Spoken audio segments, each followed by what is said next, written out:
Welcome to Natural Collisions, brought to you by Co.act Detroit.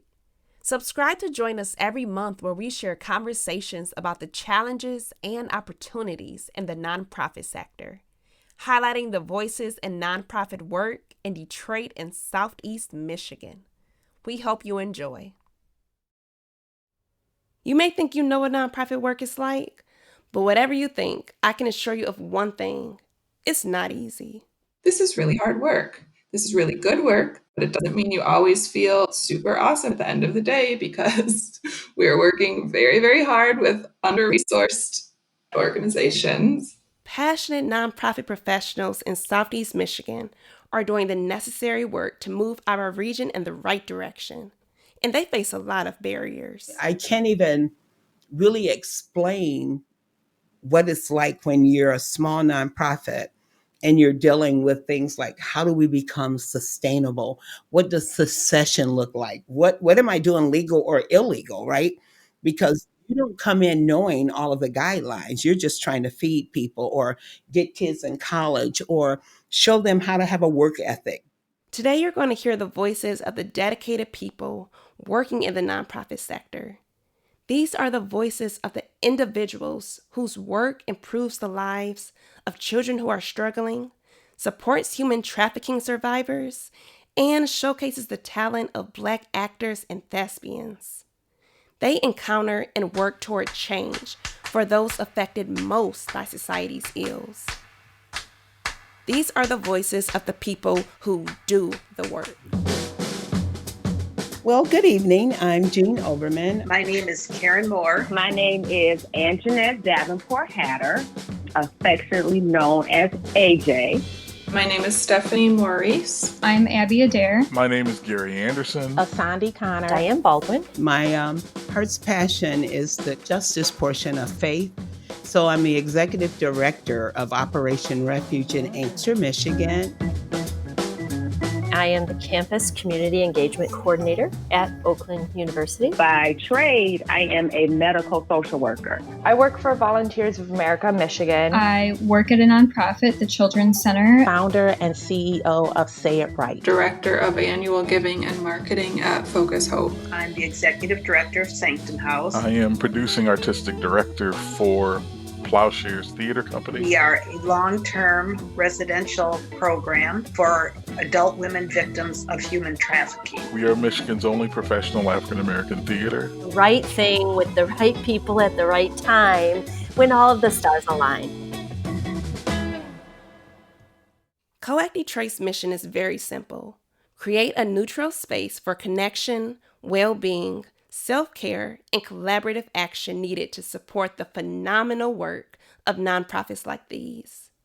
Co.act is a nonprofit collaboration hub in Detroit serving Southeast Michigan. And actually, 2020 marks our first anniversary. For the last year, we've worked to pair national best practice research with the insight and context of those right here in Southeast Michigan to bridge the gap between vision and community transformation. And who am I? I'm Sharnae Sanders, Program Coordinator. Welcome to Co.act Detroit. In 2016, the Ralph C. Wilson Jr. Foundation began extensive research and outreach to better understand the needs among nonprofits in Southeast Michigan. Due to their generous support, along with the input from a number of other partners, the idea of Co.act Detroit was formed. We are a hub that accelerates collaborative action in Southeast Michigan's nonprofit community. Our executive director, Alondra Bolger, explains it this way. We have the space that really, I think, amplifies this opportunity for folks to connect because there are no restrictions to who can come. And that's very intentional. So when we were doing some of our engagement sessions, we asked folks what they thought was possible in the space and what they needed. We heard a lot of things, but there are two things that always stood out to me. The first was this idea of safe space, right? And if you unpack that, safe space for a lot of the nonprofits meant like an opportunity to be vulnerable, without being penalized for it. So I'm having this challenge in my organization, but I don't want my funding impacted because of it. So we heard that. The other thing that we heard was this desire to kind of really disrupt the status quo, and the fact that like business as usual is just not getting us to where we want to be as a community. And so I always hold those two ideas in balance, right? This idea of safe disruption, which to me is like a total contradiction in a lot of ways, but at the same time, very much needed if you go back to the idea of like building deep trust, building relationships, then you've got to feel safe. You've got to be able to express vulnerabilities. And that gets us to the disruption that we want to see. After engaging in conversations with community members and stakeholders, Co.act officially opened its doors in 2019 at no cost to nonprofits across the region. When we heard about a really attractive office and gathering space that was going to be available to nonprofits at no charge initially, I found that exciting. That's Gary Anderson. He's the producing artistic director at Plowshares Theater Company. So we immediately tried to find ways of scheduling events there to take advantage of the resources. It's a very nice space. I mean, if you want to work during the regular work hours, you can find a spot easy to sit down and work. You can have a staff meeting or board meeting there because they have space to accommodate that. And what I've used it for is to conduct. We're doing a series of salons where we would invite our patrons in to hear us speak more deeply on a certain aspect of Black theater. Anjanette Davenport Hatter, medical social worker and director of Your Good Village Collective, shared her first experience at Co.act. First, I love the space, the open space, the co-working or the collaborative space. It was just very welcoming. The natural light through the windows. It just had a very feng shui kind of relaxing, at peace, serenity experience. And I'm not sure about a lot of other nonprofits, but for me, I'm very much overwhelmed by the day-to-day happenings of running a nonprofit. And so when I'm able to be in a space that causes peace and serenity and support at the same time, it was just a good relief. It's like walking in and then doing like a sigh of relief. We love the way folks light up when they walk through our doors. And Co.act is more than just a space. We source local wisdom to co-create programs and resources that meets nonprofits right where they are. I was having this conversation with someone the other day about nonprofits who's unfamiliar with nonprofits. That's Deandra Gourlay with Volunteers of America, Michigan. And I never actually believed the stereotype, like nonprofits are wild. You know, there's like this stereotype about how messy it is and, you know, nothing is organized. And I was like, no way. I got this, you know, I might be getting older, but maybe not quite wiser, still a little naive. But thinking about, my experience stepping into nonprofit from corporate, it has very much been that stereotype I so thought I was avoiding. But I see what Co.act is doing, and whether or not I'm participating in all of it or able to participate in all of it, I do think it is something that is very needed.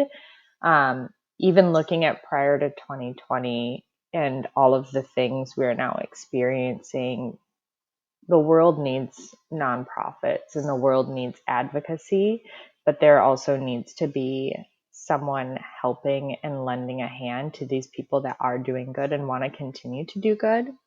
So I think, Co.act is coming in and filling a void or filling a need that is urgent and is growing more urgent by the minute. And here's Gary Anderson again with Plowshares Theater Company, talking about one of the issues he's seen in the sector. I think one of the problems that has been developing over the last several years is that a lot of the areas of progress that we see are gated communities. They have someone standing in the way and looking at the qualities of each and every member. And I think one of the beauties of Co.act is that it's an open and welcoming space that allows everybody and invites everybody in. And Anjanette Davenport Hatter has accepted that invitation time and time again. I've done the leveraging Google tools for nonprofit workshop, earned revenue, apparatus solutions, the Nonprofit Association, new nonprofit startup series, and Michigan Community Resources. And so each of those have been very impactful on the direction that we've gone in managing our nonprofit. There's a lot happening out here. And, you know, especially being a Black female-led nonprofit, there's absolutely no way, and I'm cracking as I'm talking, there's no way that we would be able to afford or be able to put ourselves in the position to hear this kind of information that will help us build capacity, help us with fund development, help us with, our financing, templates. A lot of places you have to have membership or you have to pay top dollar for it. And just to be able to have access, when you don't have access, then your outcomes are poor. When you do have access, then your outcomes are positive. We know that access to resources is one of the primary issues nonprofits face. So it's important for Co.act to help bridge that gap. And just as important as accessibility is connection and collaboration. This type of networking is a norm in the entrepreneurial community. But in the nonprofit sector? In some ways, our sector is pretty insulated, and in some ways, it's siloed. That's Asandi Connor, founder and CEO of Say It Right, a strategic communications consulting firm. So even within this sector, there are these different subsets that many of us only talk to the same people in those that are in that subset space that we work in. We are often head down focused and in the grind of doing the work, that sticking our head above the fray to just pause and again have conversations, explore possible collaborations.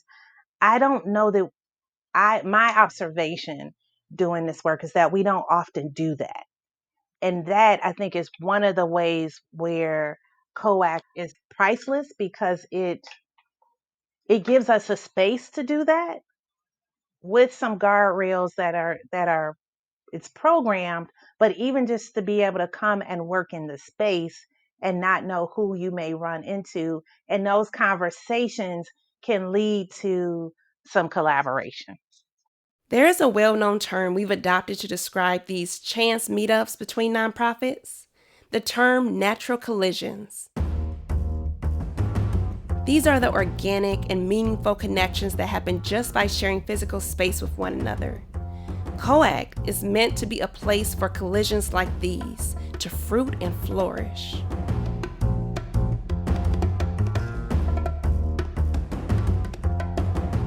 Well, I am Diane Baldwin. I am the Campus Community Engagement Coordinator at Oakland University. My main role is to connect campus and community, and I do that in a variety of ways. And that is actually how I met Karen. My name is Karen Moore. Diane met Karen Moore at Co.act in 2019, but you might not think their work would intersect. Karen is the executive director of Sanctum House, a residential program for survivors of human trafficking. She shared her work during a launch event at Co.act, and the rest is history, and a dynamic history at that.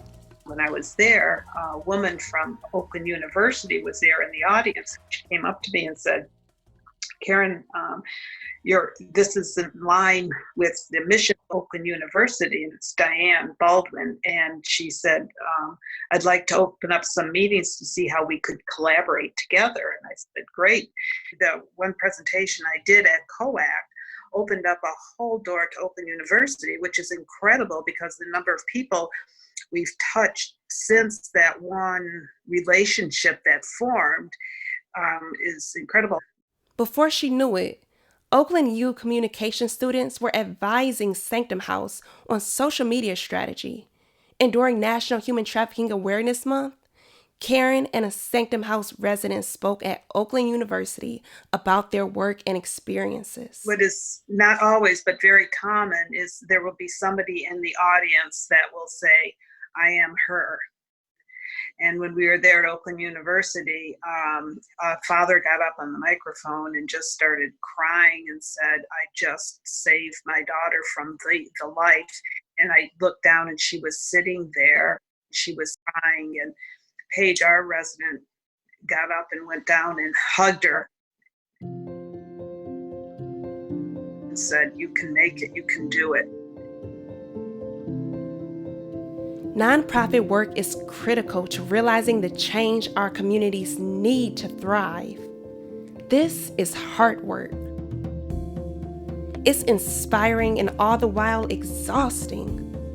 People need a break, time and space to care for themselves.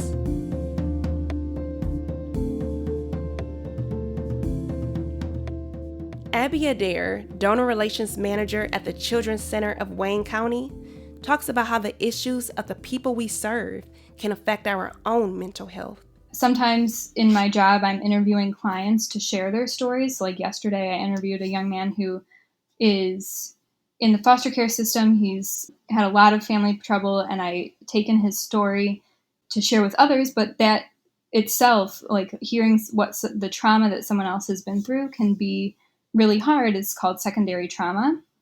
And I interview one client a month.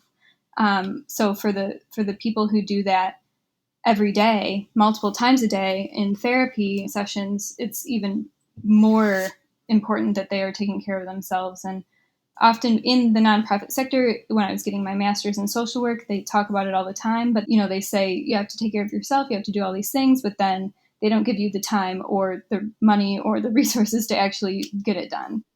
Though nonprofit work varies widely, burnout is a common issue we see across the sector. So we decided early on to set aside time for self-care by creating the Nonprofit Wellbeing Series. Co.act offers a weekly meditation session every Wednesday morning. And Howard Massaquoi Carter, Service Navigator at Volunteers of America, says this series has given her more peace and energy. Well, for me, I know that I'm always giving of myself, and I know I have to, take time to, self-care for me. And I think if I don't, I'll be depleted. I won't be good for anybody. So what the meditation does, it allows me to have that moment to say, okay, let me, regroup, recharge, and re-energize myself and say, okay, sometimes we need a self-care day. And I think every Wednesday at 9 to 9:30, that gives me that time to do that. When I attend the meditation series, I can say, oh, okay, this is how I can approach this after I leave. Howard's colleague at Volunteers of America, Deandra Gourlay, says she's already seen the Nonprofit Wellbeing Series impact her team. We were given a project pretty last minute as a team to complete. The folks who were in charge of this project, myself included, we all showed up to the meditation. And afterwards, we were so much less concerned. It was kind of like a funny deadline, like, ha, ha, ha, yeah, we'll get it done, versus like the day before Tuesday when it was assigned to us, we're like, oh my God, what is going on? How will we ever complete this? But then, after that meditation, we connected. There were 3 of us who are kind of leading this project. And it was then like, yep, haha, we'll get it done. So, and I think that set the tone for it. It set the tone for the day. And the stories of these nonprofits have definitely set the tone for our first year.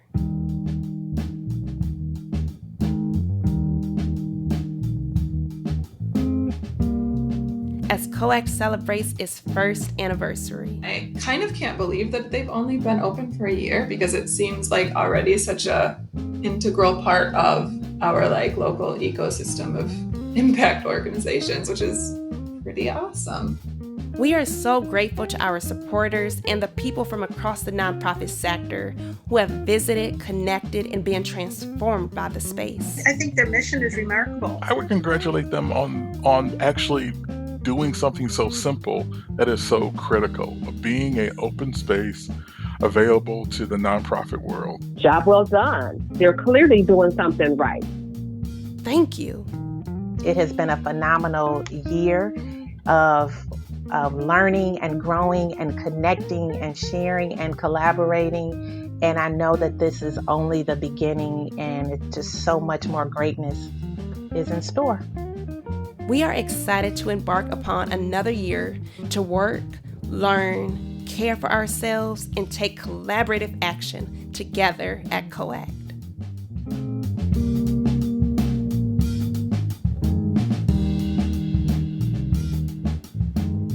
Thank you for listening. Our title, Natural Collisions, is our take on a term first used by entrepreneur and community advocate Marlo Stoudemire. A native Detroiter, Marlo Stoudemire died on March 24, 2020, as a result of the COVID-19 pandemic. However, his legacy continues. Subscribe to Natural Collisions on Apple Podcasts, Spotify, or wherever you listen to hear the challenges, opportunities, and conversations between nonprofit organizations in Detroit and Southeast Michigan. Remember, the word co-act itself means to work together, because we know we cannot have transformational impact if we only work alone. Thank you to our producers, Shannon Kaysen, Aaron Allen, and Justin Bull. I'm your host, Charnay Sanders. To learn more about Co.act, visit coactdetroit.org.